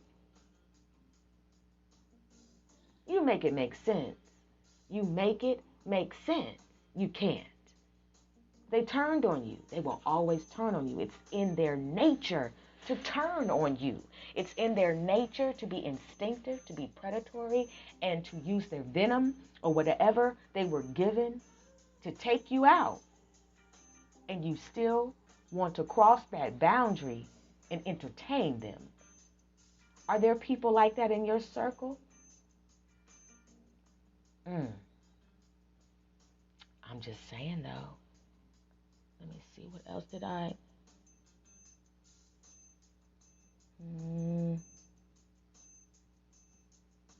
The baby hippo. Sir. Hippopotamuses are with the shit. They sit at the bottom of the water and they wait for you. They wait for your canoe to come, your boat to come, so they can turn it over and maul you, tear you to shreds. They can run on land and in the water. They are huge as fuck, gargantuan. And you still didn't get it. Have you not heard of the game Hungry Hippo? Okay, well, Hungry Hippo. Sir, you saved the baby hippo. The baby needed you for that moment. But the baby wasn't fucking with you after that. It's now an adult. And it's almost as if they don't even remember that you rescued it. And now, the very animal that you rescued has killed you. Wisdom helps you create boundaries. I don't know where y'all were, but I know where I was. I believed every National Geographic, every Discovery Channel. I believed everything I heard about a fucking animal. And I act accordingly. Everything from sharks to bears to tigers to insects, I believe it. And I act accordingly. You can never call me and be like, Sister Speak, where you at? Oh, I'm just in the middle of the forest on a hike. No. Sister Speak, where are you? Oh, I'm just snorkeling. Sister Speak, where are you? I just felt like going to the bayou and wrestling with some alligators today. No, that's not me. Sister Speak, where are you? Oh, I'm just in the house with my 15 dogs, 4 Rottweilers, 5 Doberman, 6 Chihuahuas. I hope that added up to 15. Moving forward, brothers and sisters, we're going to get into this. Going to the zoo. You're supposed to go to the zoo, look at the animals, and leave. Go to the zoo, look at the animals, and leave. Go to the zoo, look at the animals, leave. Get some popcorn, get a little snacky, look at the animals, take a couple pictures away from the enclosure, but by the enclosure so people can know that you, okay, that's a bear, that's a chimpanzee, that's a gorilla. Okay, cool. But it does say, do not feed the animals, do not stand close, be careful, blah, blah, blah, blah, blah, blah, blah. But for some reason, some of you think that this is your day to prove the zoo wrong, that the zoo don't know shit that it's talking about, that these rules do not apply to you because more than likely you're from the nations. I have not yet once heard of a black person. And let me say this. First of all, I don't want to use the word black. I'm not saying that there may not be an incident where, a child has not encountered, a brown child has not encountered a wild animal in a zoo. I'm not going to say that. I'm just saying that the statistics show that it's the nations that tend to have some fuck-ups at the zoo, that don't get it, that cannot read, that all literacy is out the window, and that they feel like this is their day, like I said, to prove the zoo wrong, that the zoo don't know what it's talking about. There's no need. Once my hat is gone, it's gone. Here you go. You can have it. Fuck that hat. Fuck that hat. Ma'am, your hat was not that important. Something about you all clicks off a lot of times. And you go into blank, dark caveman mode. And you feel like this is the saber-toothed tiger days when you guys were roaming the earth as cavemen. And that you can battle with these enclosures and these animals. And you can't. And they keep fucking you up every single time. Why are you turning your back to an enclosure to take a picture with the polar bear and not going to think that the polar bear won't... They're going to snatch you through the bars if they can. But you don't care. You need this picture. You need this photo op. Cloud chasing with the polar bear. Let that hat go, ma'am. You're going to climb over into the enclosure and get the hat. And the animals is like, is she? I know. Ooh, this is it. We finna make the news. Y'all, this white lady done dropped her hat and she's going to come and get it. We own it. We own it. We own it. Let's do this shit. You ready? You ready? You ready? Y'all ready? Let's get her. That's what they thinking. They be waiting for y'all. They love it when you all come to the zoo. They see us and be like, oh, they know better. Nah, Dante and them, they know better. But Julie over here, she's going to lose her hat. She wants her hat, and she's going to come and get her hat. Yep, this is the one we want.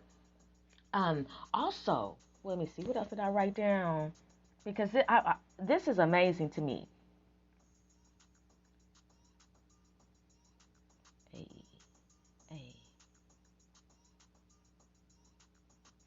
Okay, because I'm going to leave that one for last. Here we go. Because I'm starting to see a pattern, and I'm really serious about this. Are you all trying to sacrifice your children when you stand them up to get a closer look? Because there's no way, shape, or form that I would ever, if my child wants to get a closer look, we're going to go home and watch Discovery Channel. You can stand right up on the TV if you need to. There's your closer look. But what I'm not going to do is I'm not going to stand you on top of a protective counter or barrier and hold you up to get a closer look of the bear, the tiger, the anything. And then I'm going to suddenly lose my grip. The fuck? The fuck? You drop the ball on your babies when you do that shit. What is wrong with you women? That you would sit there, or females, that you would sit there and hold your child to get a closer look. Where is their daddy at?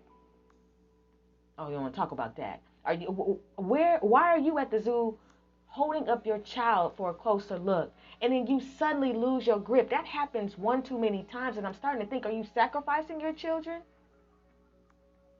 Because you all do really good. You know, you get an Academy Award when it comes to crying and being in disbelief and can't believe. You know, y'all tears are fake and automatic. So what is it about y'all with your children at the zoo to where your little son is sitting here unconscious with a gorilla standing over him?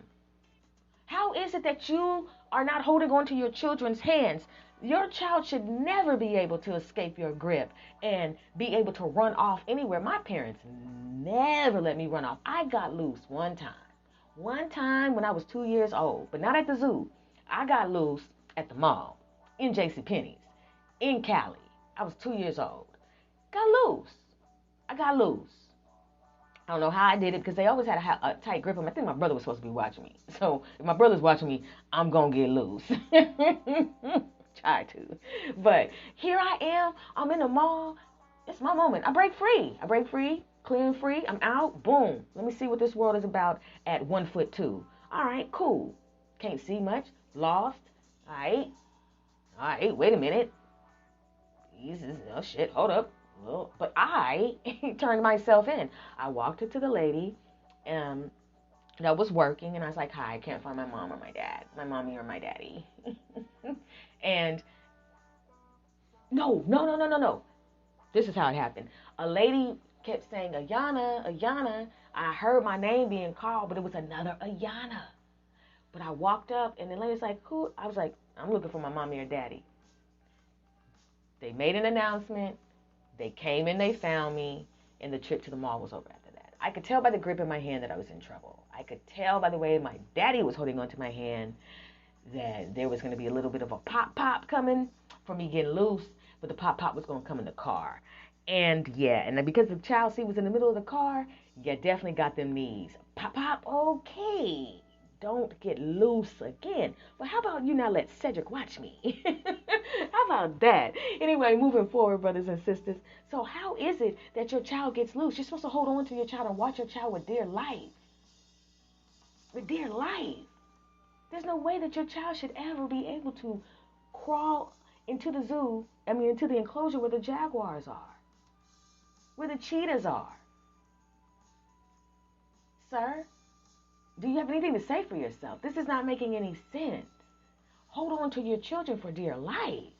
I mean that. Like safety. It's not about you. It's about we all came together. We all gonna leave together in one piece. Not in pieces. We're not here to be pet food. We're not here to be pet food. We're here to look and go home. Look, go home.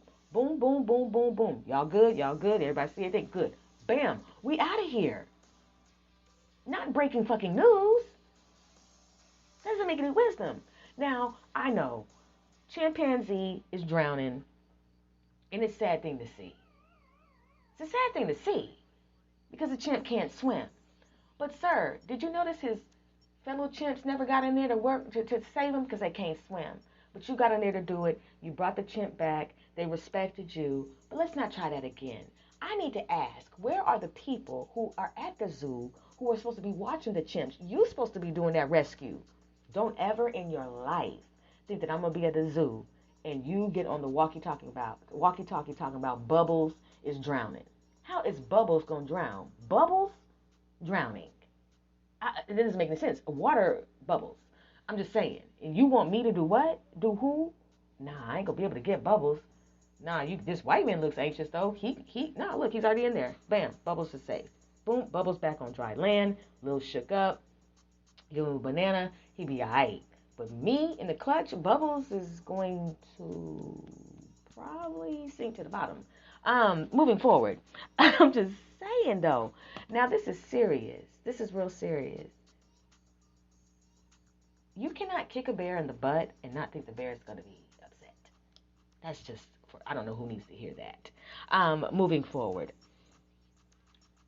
Death by lion.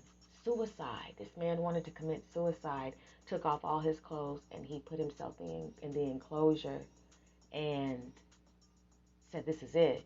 And I don't want anybody ever to plan how they're going to take themselves out because they cannot make it. They feel like they cannot press through. They feel like they cannot journey on. And I don't want anybody to ever play with Russian roulette and walk yourself into any type of situation to off yourself. If you're going to walk into anything, I want you to walk into a place for help so you can be healed. And so the demonic activity that is overwhelming your mind will vanish, will be removed, so you do not have to choose that as a conclusion. We have got to get to a point where we are saying to ourselves that doing what the enemy wants us to do is not even a choice. We all have been at a place, some of us, most of us, where we feel like maybe if I just take myself out of the equation and remove myself from earth, everything will be all right. Life still goes on. Eternal life still manifests. You don't escape. You just don't escape. So it's better to find a way and find a safe place to ask for help. Open your mouth and ask for help. Ultimately, there are people on this earth, earthly angels, who will help you. Life is overwhelming. Life can be too much at some time because of everything that we are facing. The suffering, having to endure betrayal, frenemies, being set up, being hungry, being thirsty, being sick, afflicted, dealing with mental battles, hearing voices, being under attack spiritually is real. And it starts in the head. You see these things, you encounter these things, and then you have to process them. And the processing part is hard to do because it's so much. It's a lot. And there are so many people walking around this earth with a lot going on. And they smile, but they are hurting. Some don't smile, and they're hurting. There are people who are bitter and miserable and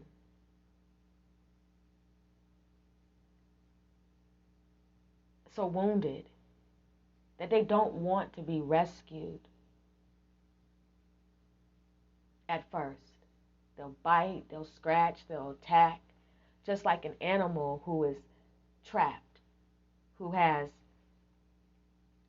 something on them that is killing them, and a human or a group of humans attempt to rescue this animal from what they are dealing with. They have to get the barbed wire out, remove a hook, get them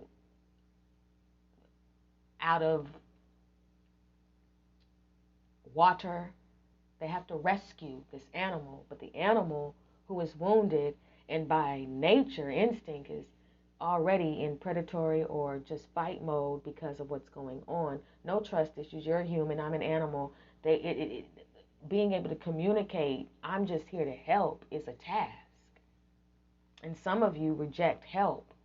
Some of you reject affection. Some of you reject the approach for helping you with your wounds because you're comfortable being in that pit. But the Lord lifts you out of horrible pits. The Lord heals you from many afflictions. The Most High God. It's not an either or my God. This is like either the devil or the Most High God and Yah. And when you are in your head, in your heart, about your trials and your tribulations, the battle,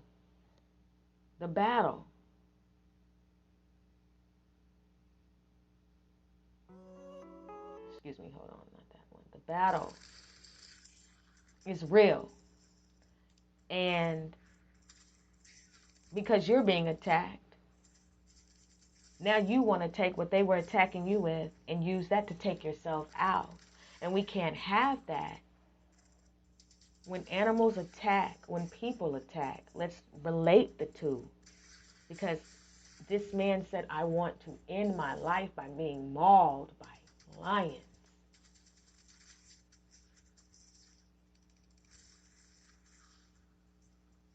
Wrote a letter and said, this is what it is.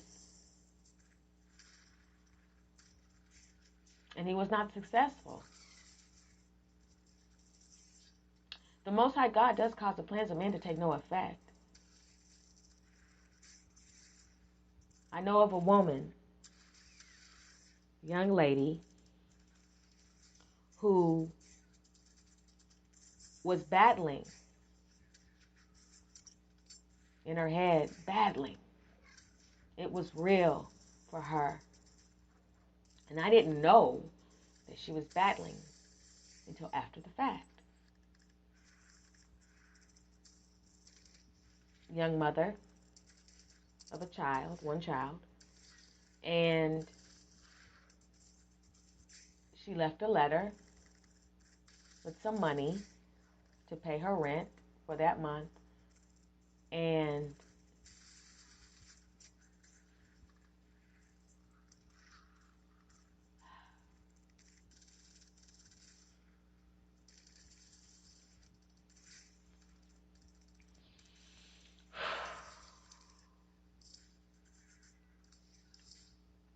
she decided to walk out, run out in front of a moving train.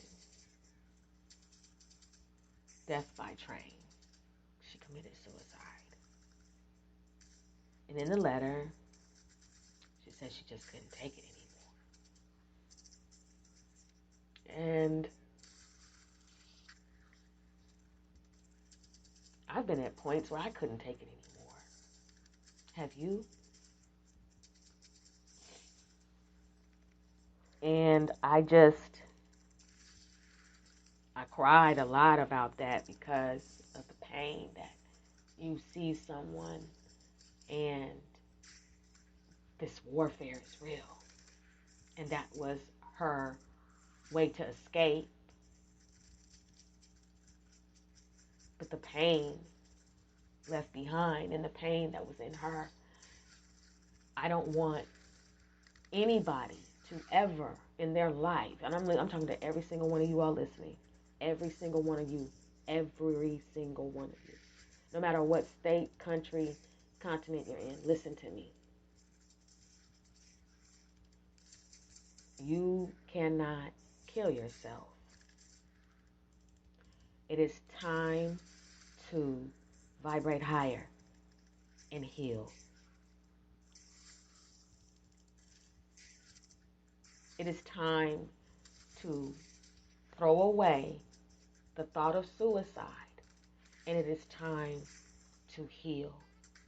Everything that happened to you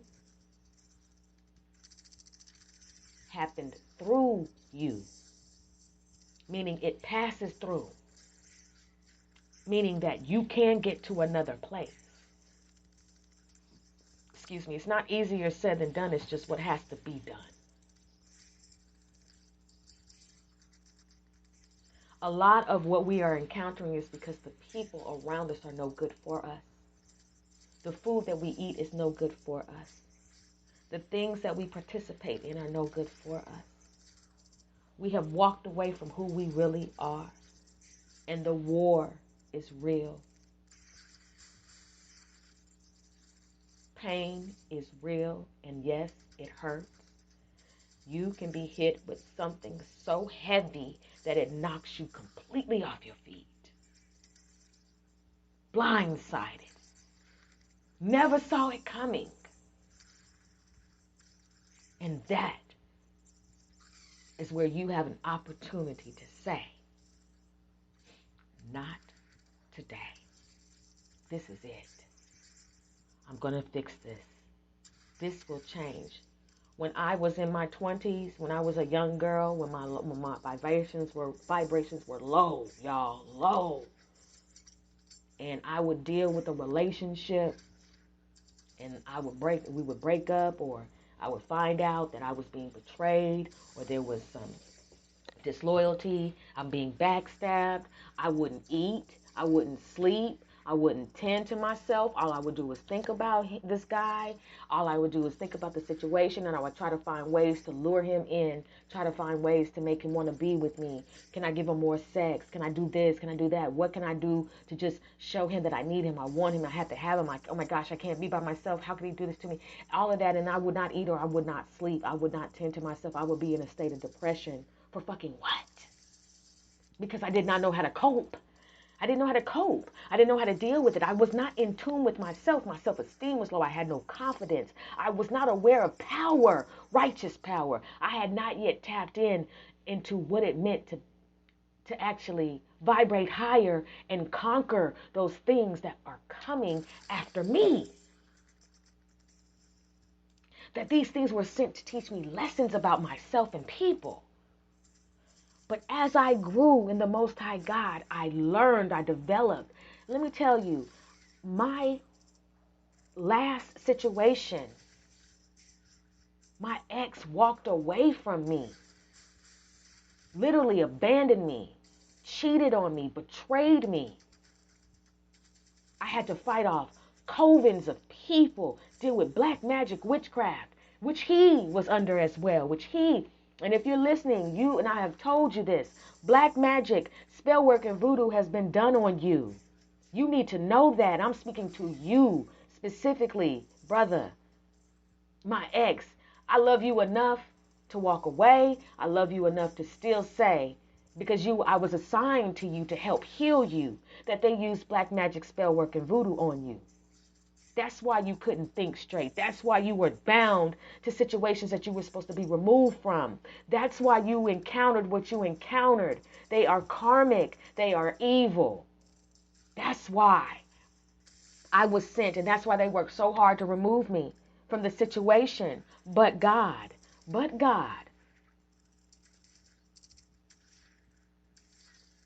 magic, spell work, and voodoo is real, and people will send that your way.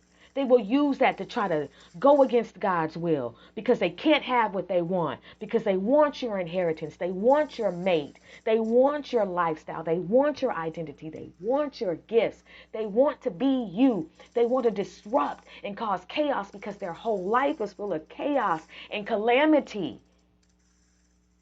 Your mother, your father, your sister, your brother, your aunts, your uncles, your cousins. I'm trying to tell y'all in totality. Now I'm speaking to everybody in general, that there are people who desire to kill you through magic, through rituals. They will use conflict magic, war magic, isolation magic, fertility spells, think of me spells, fall in love with me spells, gay spells, all kind of stuff. Attack your finances through magic. This is what people do.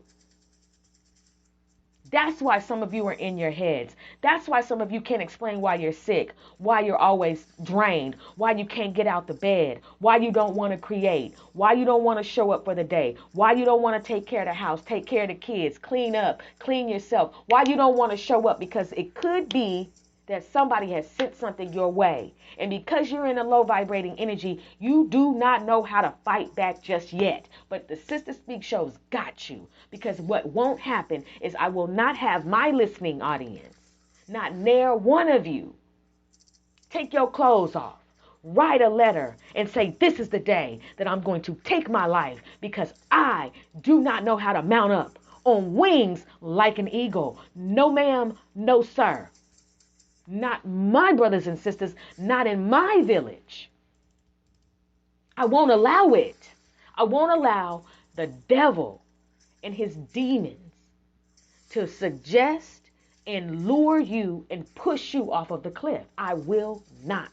I will tell you that it is the devil himself who is doing this, that he is working through these people because there is some greatness inside of you. There are gifts inside of you. There are assignments inside of you. You have been predestined to walk forth in this land, in this world, and to help out. You are a light worker, chosen, divine, a royal priesthood, and the devil himself does not like you. He does not like me. He hates the 12 tribes of Israel. He hates us because he knows what our inheritance is if we are obedient.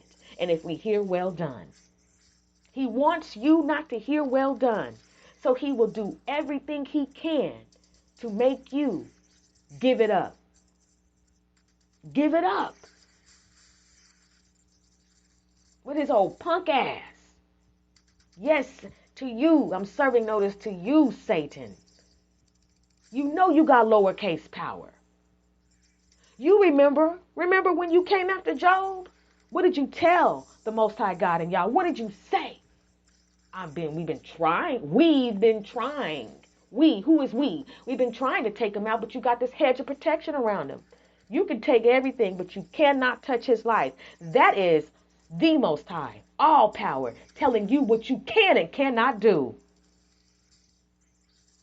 And you couldn't lie when you walked up to him and you said, what are you doing? What are you doing? We've been trying. And so Job went through attack after attack after attack after attack. Death, loss, death, loss, death, loss. Can anybody relate? Can anybody say, those of you who are chosen, say, maybe the Most High God said, have you considered me? Insert your name. Insert your name and say, maybe the Most High God said, have you considered my servant, such and such? And the devil will give his reply. And next thing you know, you're in the middle of warfare. But the Most High God multiplies by subtraction. Read the book of Job. Read the book of Psalms. Be encouraged. Encourage yourself and get rid of that spirit of fear. You have fear of conquering.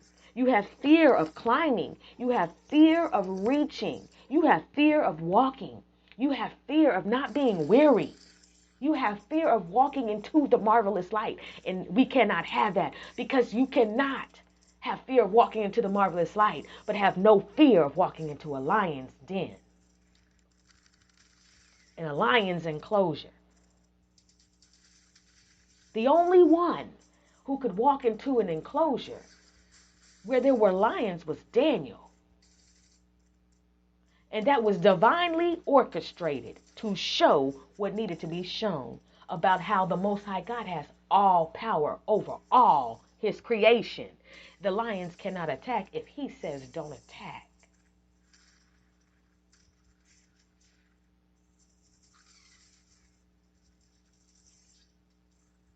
Some of you right now have people in your camp who are the enemy, and you think that they're soldiers.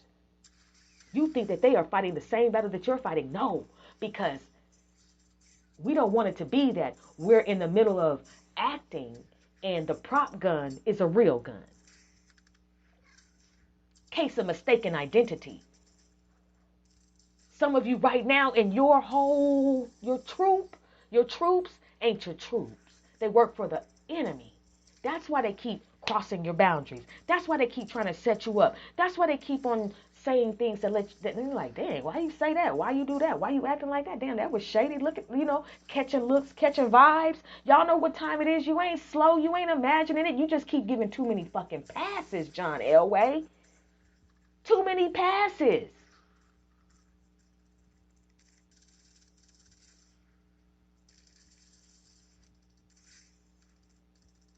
Too many. Oh, that's just that's just how he is. No, fuck that. He needs to change. Fuck that. That's just how my mama is. Your mama needs to change. Your mama's acting like a damn gorilla. Your mama needs to change. Your mama is acting like a fucking animal, preying upon you like an apex predator. Nah, fuck that. That ain't just your mama. That's just a demon working through your mama. Let's get into it. Under attack by something that's supposed to be where you are dominating, but it's dominating you. You have to step all the way back and pull your energy back and survey the scene. Suicide is not an option. These things have come to raise your character, to build integrity, for you to purge, for you to realize there's some shit in you that has to go, for you to realize about your own fucked up ways that need to change. Okay, it starts with you. And then when your energy changes, you'll start to attract things differently. Now, you will be tested to see if you've learned what you've learned in your higher vibration. But still, because your power is growing, because you're not being dominated, you're able to master this thing instead of letting it master you.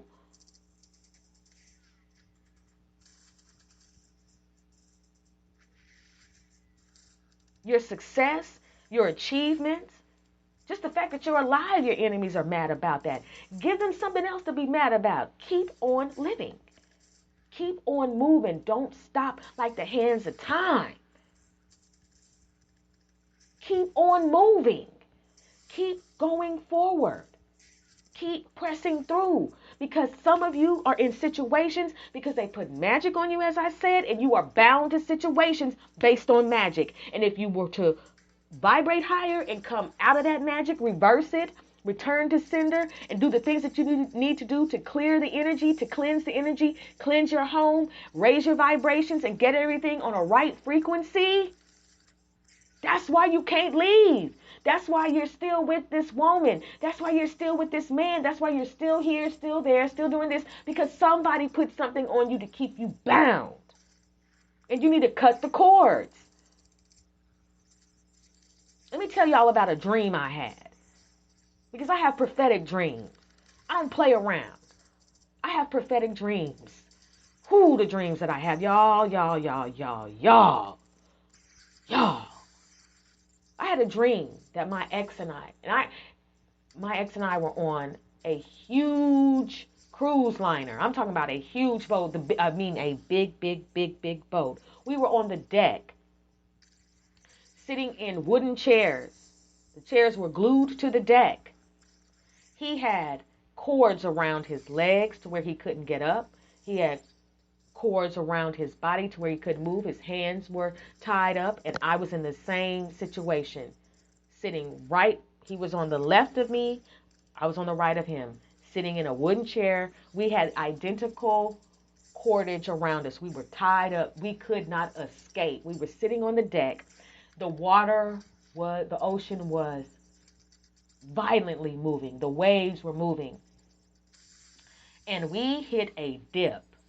So, I'm talking about, y'all, the boat hit a dip so deep that when we hit the dip, we went down so far that a huge, I'm talking about probably maybe 100-foot wave swept over the boat.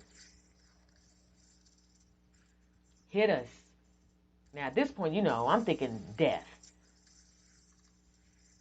Once the boat came back from the dip and the waves went away, the boat turned to the side, to the left, and there were a bunch of people screaming, and they were all family and friends. I recognized their faces. And when the boat turned to the left, my ex's mother reached her hand out for him to grab her, but he couldn't because his hands was tied. And she, along with everybody else, they were swept off the boat in a total wipeout. I woke up from that dream and I told my ex about that dream. I said, there's going to be a total wipeout. I described this dream to him in totality. I said, there's going to be a total wipeout because y'all have attacked him. You put magic on him. And you did, allegedly. But you did.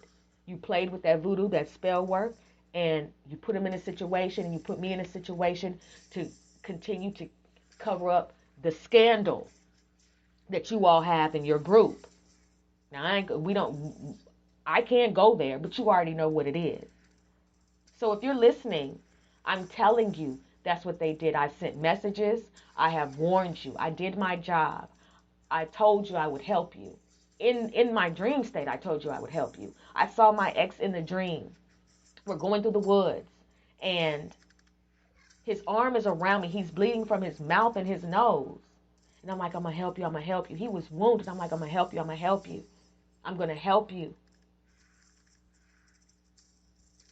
And I woke up. I'm like, why was he bleeding from his nose and his mouth? I could not figure it out for the world. And I knew the Lord Most High God would give me my interpretation as time went on. And that's when I learned about the spell work, the voodoo and the black magic, attacking his head, giving him, putting spells through the food, attacking him through sex magic, fertility, all of this type of stuff to cover up the lies, the paternal lies, allegedly. So moving forward, when I see these things in my dreams, I know they're real. I've seen war magic in my dreams. And I had these dreams and I didn't know what was what in totality until I got more mature, until the Lord awakened me and gave me I got a key. I was able to get a spiritual key in these streets. I'm not going to take myself out because of some niggas. I'm not going to take myself out because of some niggas acting like animals. I'm not going to take myself out because the devil hates me and is mad because I have an opportunity to go where he got kicked out of. Hater. Some of you don't realize that the mountain in front of you, you're going to have to climb in order to get to the valley. You're going to have to climb this mountain in order to get to the land of uprightness. You're going to have to climb. You're going to have to climb it. It's there. It's not going to move. Nope. You're going to have to climb it. And I want you to look at mountains and understand that mountains are nothing but petrified tree stumps, because there were giants walking the land back in the day when the woolly mammoth, the saber-toothed tiger, and all these other big animals were roaming the earth. I want you to I want you to look up mountains, and you will see that they are petrified tree stumps only, cut down. You better pay attention to what's around you. You've been seeing things from one way when you need to see it from a whole nother perspective, in spirit and in truth. You're going to have to climb, because the only way you're going to get to your justice, your vindication, the only way you're going to get to your abundance and your inheritance, to your anointing, is you're going to have to climb this mountain to get to the valley, because that's where your table is. It's in the valley. That's where the cool water is, the still water. That's where the green pastures are. You gonna have to climb this mountain, and you can, and you will, and you gonna make it, because I know you want to get to the valley. You don't want to stay stuck on this side. So it's about not being spiritually lazy. If you could just be honest, are you spiritually lazy? Is the reason why all this shit is happening is because you just are lazy? Or is it because you're afraid of being cut out of the will? Or is it, or you're afraid of your mama never talking to you again because you decided to follow the Most High God and Yah? When the Most High God comes, knocks on your door and says, come with me, you better follow.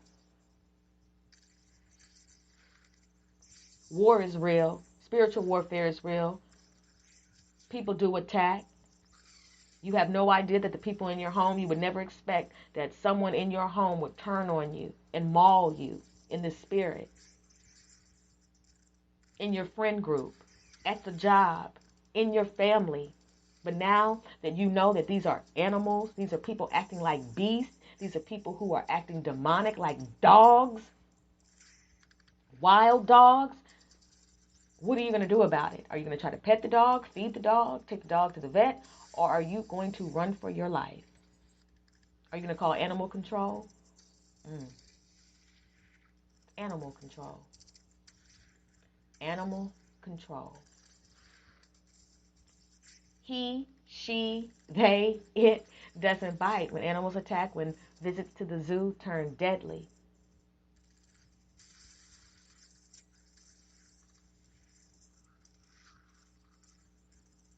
You cannot go out hiking without the proper equipment to protect yourself.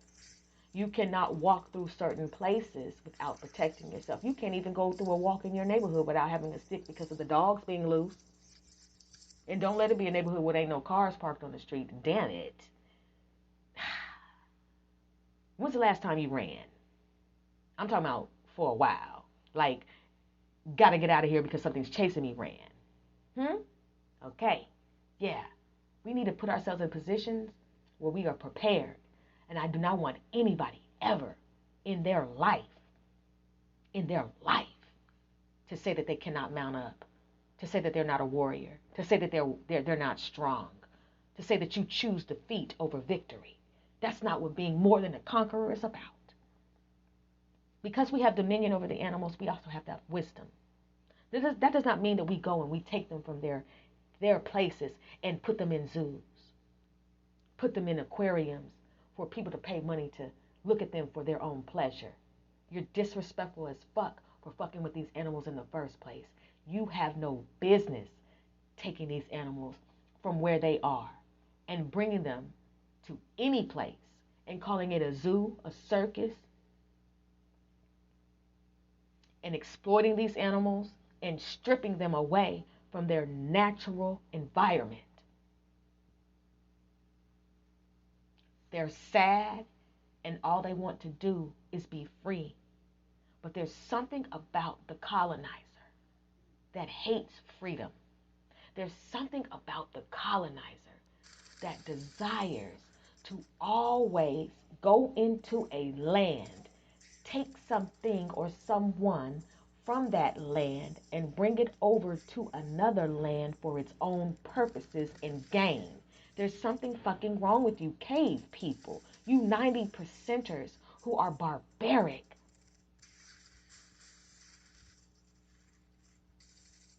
You don't need to have a panther in your home, an exotic cat, all these things that you have. What are you trying to prove and who are you trying to be?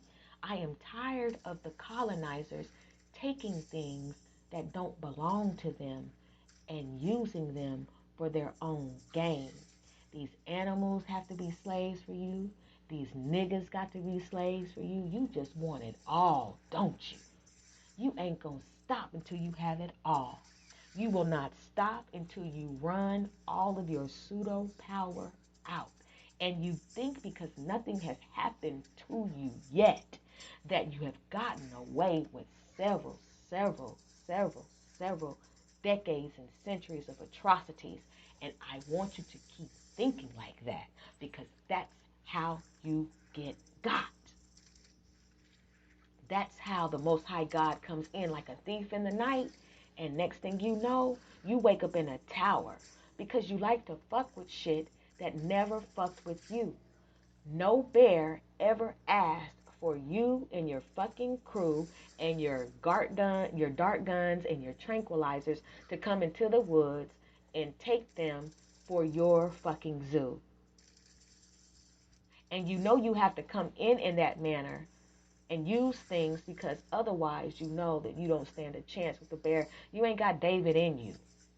Some of y'all heard about David and got beside yourself. If you are not from the 12 tribes of Israel, that lineage is not in you, and you have no power as such. You have no David in you, and you think that this lion and this bear you can deal with, that you can wrestle with it and win. You ain't got that God energy in you. You don't have the Most High God in you. That's why you don't ever dominate in the way that you think that you do. You will never get away with it. Leave these animals alone. Let them go.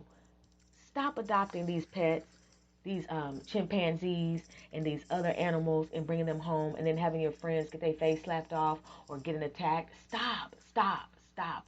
You white people, you 90%ers are loose. You're loose and you're wild. Now, that does not mean that all shades of brown people have never encountered any type of animal attacks. I'm not saying that, but the statistics are the statistics. Moving forward, brothers and sisters, the time has been well spent. I thank you so much for being a wonderful listening audience. I mean what I say about that suicide. That's not even an option. I want every single one of you all to rise up in your power, clear, cleanse, and cultivate your environment and your energy so you can dominate that which is dominating you. Do not be afraid to cut out, cut loose, and cut away from anything or anyone that does not serve you a greater good, a higher good, and does not want to see you do good. Mama, daddy, sister, friend, uncle, cousin, it does not matter. Environment, it does not matter. Does this attack you? Are you an environment that you think will not hurt you, but in the end, it attacks?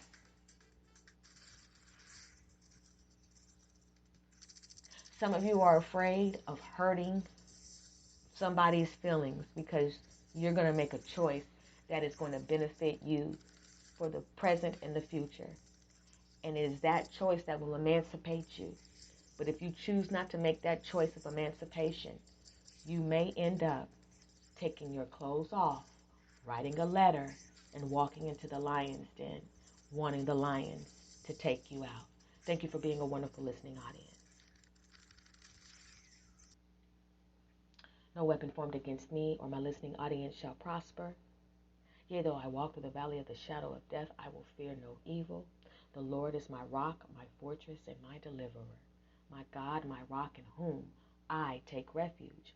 My shield and the horn of my salvation, my stronghold.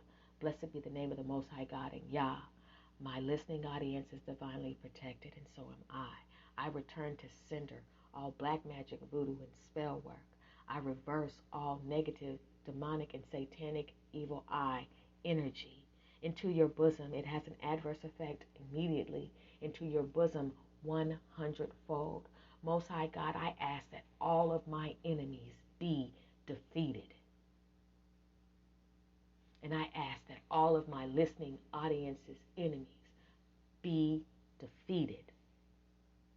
So be it. Warriors, mount up.